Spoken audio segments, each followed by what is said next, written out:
നമസ്കാരം. അപ്പോൾ ഞാനിതൊരു മാങ്ങാച്ചാറും കൊണ്ടാണ് വന്നേക്കുന്നത്. അപ്പോൾ ഇവിടെ വേറെ മാങ്ങാച്ചാറിടും സീസൺ ആകുമ്പോൾ, കാരണം എല്ലാവർക്കും കൊടുത്തു വിടണം വീട്ടിലോട്ട്, സഹോദരങ്ങൾക്കെല്ലാം.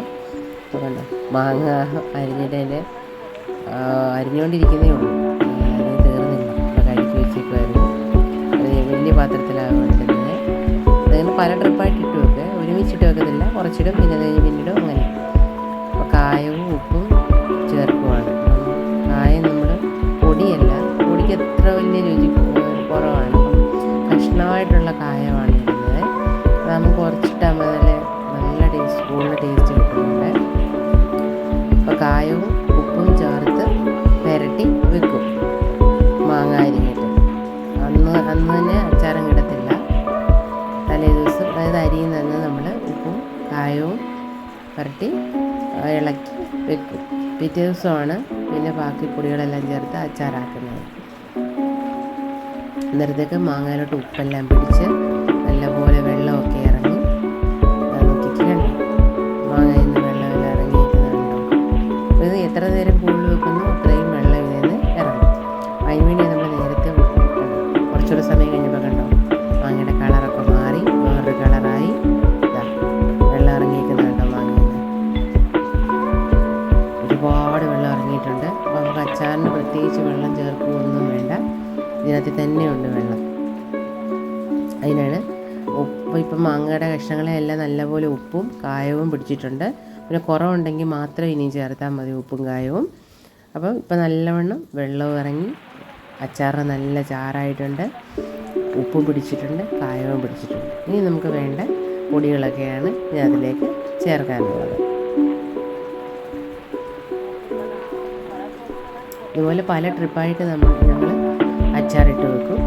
എന്നിട്ട് സഹോദരങ്ങൾ വരുമ്പോൾ അവർക്കെല്ലാം കൊടുത്തു വിടുകയാണ് ചെയ്യുന്നത്. അനിയത്തിയുണ്ട്, ജ്യേഷ്ഠനുണ്ട്, എല്ലാവരും. അതിന് മുളക് പൊടി ചേർക്കുകയാണ്. അപ്പോൾ ഞങ്ങൾ മുളക് പൊടി വറുത്തിട്ടാണ് ചേർക്കുന്നത്, പച്ച മുളക് പൊടിയല്ല ചേർക്കുന്നത്, വറുത്ത മുളക് പൊടിയാണ് ചേർക്കുന്നത്. ചിലവർ പച്ച മുളക് പൊടി ചേർത്ത് അച്ചാറിടാൻ വേണ്ടിയിട്ട് മുളക് പൊടി ചൂടാക്കിയതിന് ശേഷമാണ് ഇതിനകത്ത് ചേർക്കുന്നത്. വേറെ അച്ചാറുള്ളതുകൊണ്ട് ഇതിന് കണക്കൊന്നും പറഞ്ഞു തരാൻ പറ്റത്തില്ല. ഒരുപാട് മാങ്ങയുണ്ട്, അതുകൊണ്ട് നമുക്കിപ്പം ഇത്ര മുളക് പൊടി ചേർക്കണം, ഇത്ര ഉപ്പ് ചേർക്കണമെന്ന് കറക്റ്റ് കണക്കൊന്നും പറയാം. അതൊരു സ്മോൾ ക്വാണ്ടിറ്റി നമ്മൾ ചെയ്യുമ്പോൾ മാത്രമേ അങ്ങനെ പറയാൻ പറ്റത്തുള്ളൂ. ഉലുവാപ്പൊടി ചേർത്തു, മുളക് പൊടി അപ്പോൾ കുറേശ്ശെ ഇട്ട് ഇളക്കി ചേർക്കുകയാണ്. നല്ലപോലെ ചാറുണ്ട് അച്ചാറിന്. ചിലവർ അച്ചാറിന് വെള്ളം ചേർക്കും എക്സ്ട്രാ. അതിവിടെ ഇങ്ങനെ ചെയ്യുകയാണെങ്കിൽ നമുക്കങ്ങനെ വെള്ളം ചേർക്കേണ്ട കാര്യമൊന്നുമില്ല.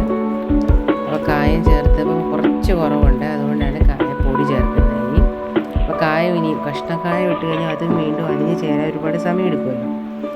അപ്പോൾ ഇന്നലെ ഇട്ടത് പോരാഞ്ഞുകൊണ്ട് ചെറിയൊരു പോരായ്മ, കുറച്ചൊരു കുറവുള്ളത് കൊണ്ട് കായപ്പൊടിയും കൂടെ ചേർത്ത് ചെയ്തു. കായപ്പൊടിയാകുമ്പോൾ പെട്ടെന്നാണ്. നമുക്ക് തലേന്ന് ഇട്ട് വെക്കണമെന്നുണ്ടെങ്കിൽ നമ്മൾ കഷ്ണം ചേർക്കണം.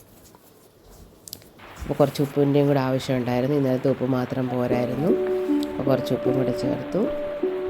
ഇവിടെ അച്ചാർ ഏകദേശം ഫിനിഷിങ് ഇട്ടിട്ട് സാധാ സിമ്പിൾ കടുവും, പിന്നെ സിമ്പിൾ മാങ്ങയാണ്.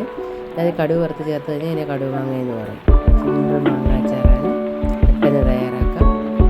അപ്പോൾ കഷ്ണം ചേർത്ത് ഉപ്പും ചേർത്ത് ഇങ്ങനെ വെക്കുന്നതിന് കാരണം മനസ്സിലായല്ലോ. നല്ലവണ്ണം ഉപ്പൊക്കെ പിടിച്ച് വെള്ളമൊക്കെ ഇറങ്ങും, കായമൊക്കെ നല്ലവണ്ണം പിടിക്കും. അപ്പോൾ കായം കഷ്ണം ചേർക്കണം, കായത്തിൻ്റെ കഷ്ണത്തിനാണ് കൂടുതൽ പവറുള്ളത്. അപ്പോൾ ഇനി കാണാം. ബൈ.